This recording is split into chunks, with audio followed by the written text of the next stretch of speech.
Asal itu daerah deh. Boleh. Ya udah. Oke, gua Hartold Pinanda, Artemis 022.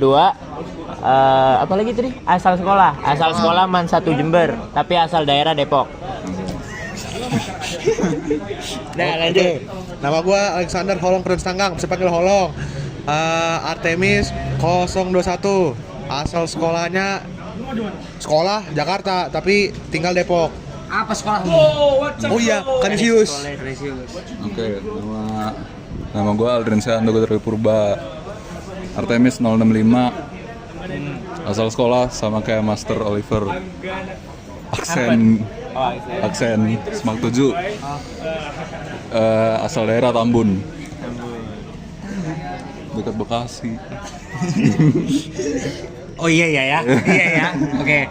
Halo, gue Jovian Oliver, biasa panggil Jotak. Testral 043. Asal sekolah Aksen. Asal daerah tergantung tanya apa. Kalau asal daerah dari kebatakannya, gue seborong-borong. Caput. Ya, tapi kalau lahir gue Bandar Lampung, gue besar di Jakarta Timur. Panjangnya perjalanan. Iya, dulu dah sebagai Oke. sesama SMA-nya nih. Oke, Master sama kayak sebelum-sebelumnya yang saya tanya. Jabatan. Oh ya, jabatan. Menjelaskan jabatan dulu. Jabatanku adalah jabatan yang yang baru ada dan terakhir ada gitu. Kayaknya. Gue koordinator besok. Sesuatu yang baru lah. Inovasi dari CEMA. Oke. Oke, lanjut. Pertanyaan dari saya, Master. Sama seperti sebelumnya saya tanya-tanya nih ke Master yang lainnya. Ada 3 himpunan di FTMD. Iya. HMM, MTM, PMP. Iya. Himpunan sebelah nih punya stigma yang himpunan terkeren. Dari Master sendiri, apakah ada perasaan yang gimana gitu tentang HMPN atau himpunan sebelahnya? Kalau stigma mereka terhadap mereka sendiri, ya udah biarkan lah. Ya udah, kalau mereka bilang himpunan terkeren ya sudah, biarkan terkeren karena ya bagusnya dari mereka karena mereka ada pride terkeren, mereka tunjukkan keluar. Itu jadi pride mereka. Jadi bagus sih sebenarnya, bagus aja. Tapi kalau kita ya mau bilang himpunan terkeren, ya gimana ya, kita himpunan satu-satunya penerbangan loh. Kalau dipikir-pikir kan, ya kan, jadi udah keren sendirinya, nggak usah buktiin kan. Gitu aja. Itu sih gua. Ya kalau apakah gue berharap kita kayak mereka? Dikit. Dikit. Jujur aja dikit. Tapi ya kelihatannya anak-anak yang nggak bisa digituin, ya udah, jangan. Yang penting jalan sendiri aja. Kerennya Bareng-bareng. sophisticated lah gitu. Oke. Dari Pio. Oke, ini sebenarnya karena posisinya Master sendiri sih yang cukup unik lah, bisa dibilang begitu. Sangat unik malah. Nggak pernah ada. Iya makanya. Nah itu pertama kali dapat tawaran, terus apa sih yang dipikirkan gitu? Ekspektasinya apa gitu? Jadi pertama kali dapat tawaran gue disogok sama sate yang deket samping Tamfest itu ada sate. Nah itu tuh sebenarnya ditanyain dulu, lu mau ada apa sih sama CEMA di KMPN? Karena yang gue harapkan dari KMPN sebenarnya dari Teknik Dirgantara sendiri, kita belajar untuk riset. Itu aja.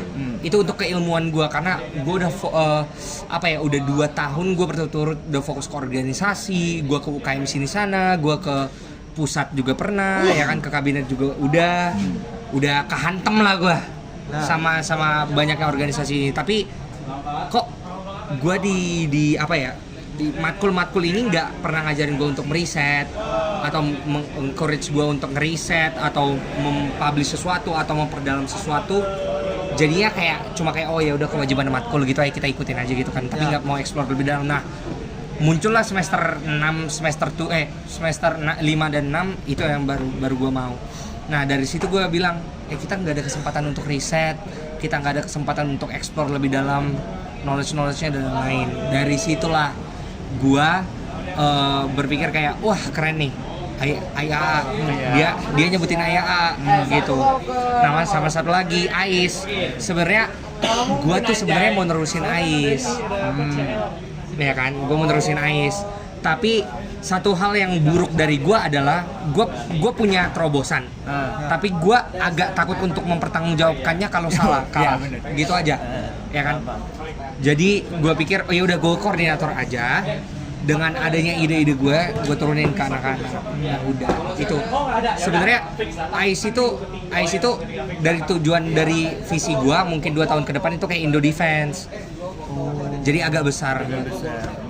Itulah dari situ gue dua-duanya tiba-tiba udah diakomodasi sama Cema, ya udah guys gue bilang. Emang sesuai ini ya, udah Sesuai dengan harapan gue. Makanya Ya udah, silakan Prayana Diata. Oke, pertanyaan dari gua Master.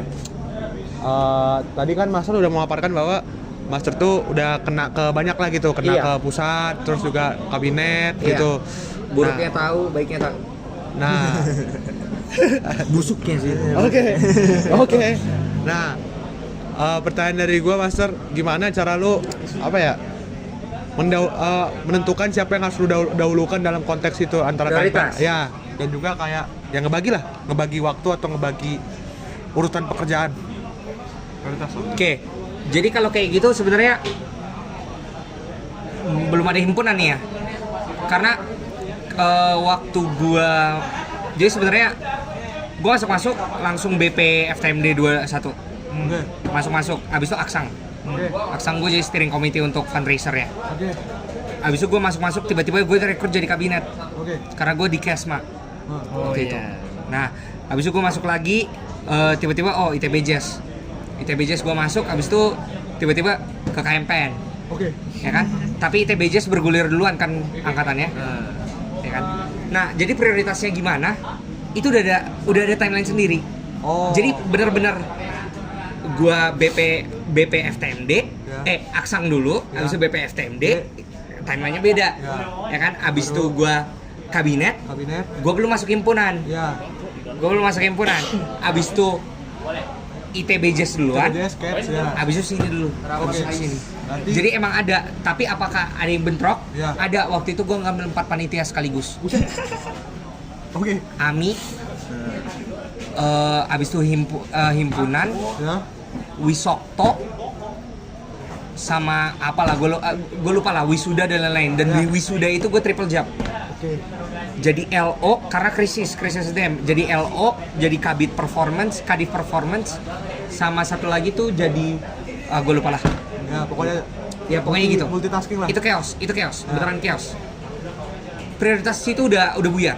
Tapi kalau menentukan prioritas mana yang benar, lagi-lagi yang menurut lu akan berarti buat lu apa? Yang membuat lu berkembang apa? Kalau itu yang menurut lu esensial, karena itu yang menurut gue esensial. Kalau ini nggak akan bermanfaat bagi gue tinggalin. Terlepas dari gue udah punya teman apa nggak di situ. Karena gue pernah mengetok palu, gue jadi ketua ITB Jazz. Tapi gue bilang nggak ada yang mau bantu gue, nggak ada lagi yang care sama model ini, gue buang. Bodo amat. Gue udah mau berkas udah gue kumpulin, nggak gue terusin. Karena gue nggak ngeliat dukungan apa ya udah, gue balik. Itu sih sebenarnya. Jadi antara irisan antara bermanfaatkah buat lo sama keinginan moral lo. Aduh, gue nggak enakan nih kalau ini gitu kan. Tapi kalau emang udah nggak bermanfaat banget, udah bodo amat sama moral. Itu aja. Karena KMPN masih bermanfaat dan akan bermanfaat seumur hidup anjir. Seumur hidup ya udah gue kesini aja, udah ITB aja gue tinggalin dulu. Udah banyak gue di situ. Lanjut. Kan dia udah. Udah. Lu dulu deh, belum mikir. Ya kontroversial dulu. Dia mikir deh. Siapa wali kelasmu? Dulu Pak Mengatas. Oh, Pak MM. Salam sukses. Dalam sukses. Salam sukses. Si hitam. Ku bilang Pak MM itu. Tahu nggak? Pak MM yang paling gampang kalau kita lihat dari kejauhan. titik hitam. Hitam. Kepalanya botak. Iya. Hitam aspal. Damn. Ya, ayo. Jangan ngegibah lagi. Oke, bagus. Oke. Pertanyaan. Atau mau oper ke holong dulu? Dulu. Oke. Pertanyaan gua. Tadi kan tugas lu di KMPN sebagai koordinator BSO. Iya. BSO itu berarti badan semi otonom. Semi otonom. Dan Yang tidak terlalu semi. Yang tidak terlalu otonom. Ya. Oke. Lalu tadi tugas lu di situ Master sebagai kayak yang nyusun proker dan nyerahin ke Enggak. Atau gimana? Jadi sebenarnya Nah. itu inisiasi.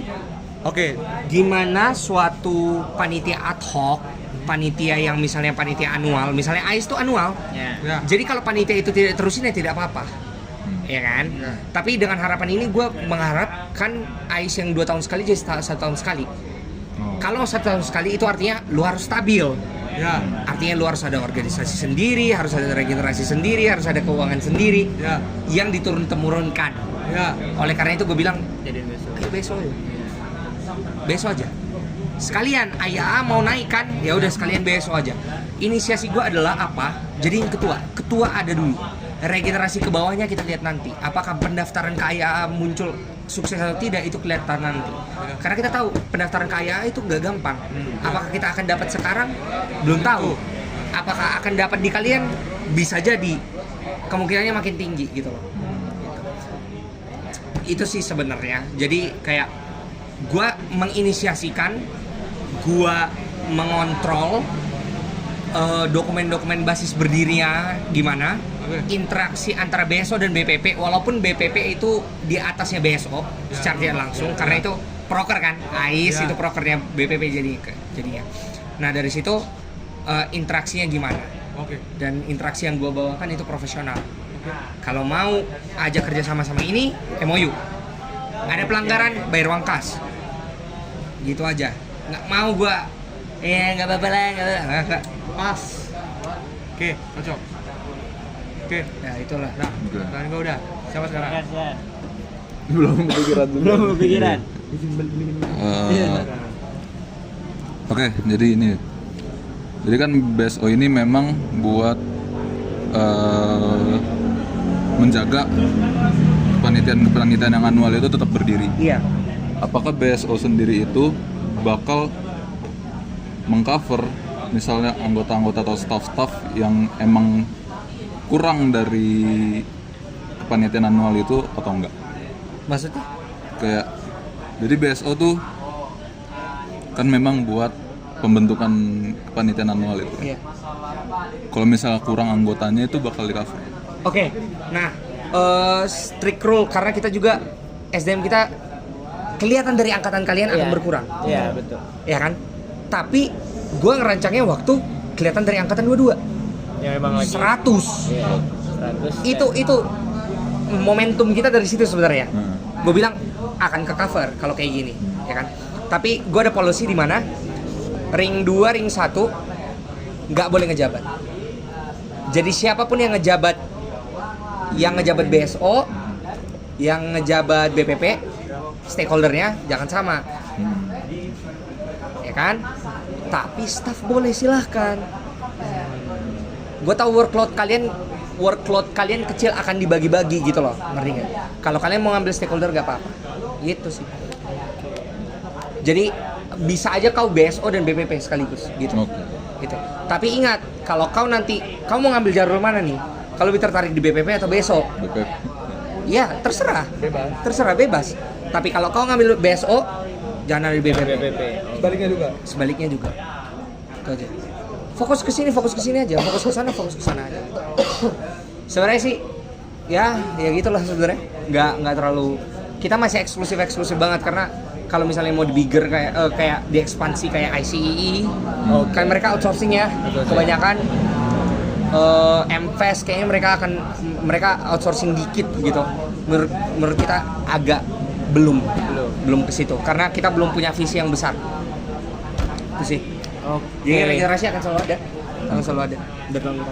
Oke. Nah, berbahas tadi visi.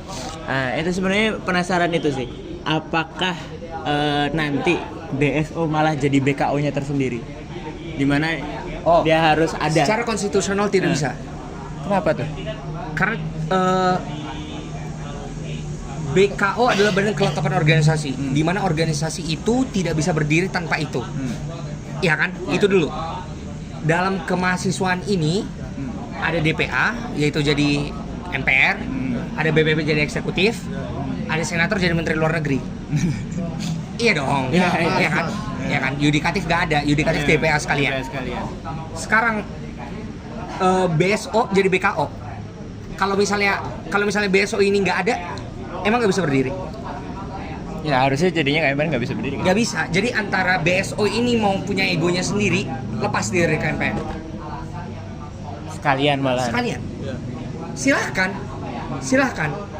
Tetapi akan ada mutual di mana itu produk KMPN akan selalu itu. Kalau teknikalnya media partner seumur hidup. Oh iya. Jadi terlahir dari KMPN. karena terlahir dari produk kita. Itu aja. Jadi ini sebenarnya udah selesai ya. Cukup sih. Ada yang mau nambahin? Gua sih cukup. Udah ya, cukup. Cukup sama Mantap memang. dalam. Ya Udah. sudah. Gak ada mana yang lebih. Soalnya kayaknya yang mau yang lain. Oke. Ya udah. Aman. Terima kasih Thank Master. you.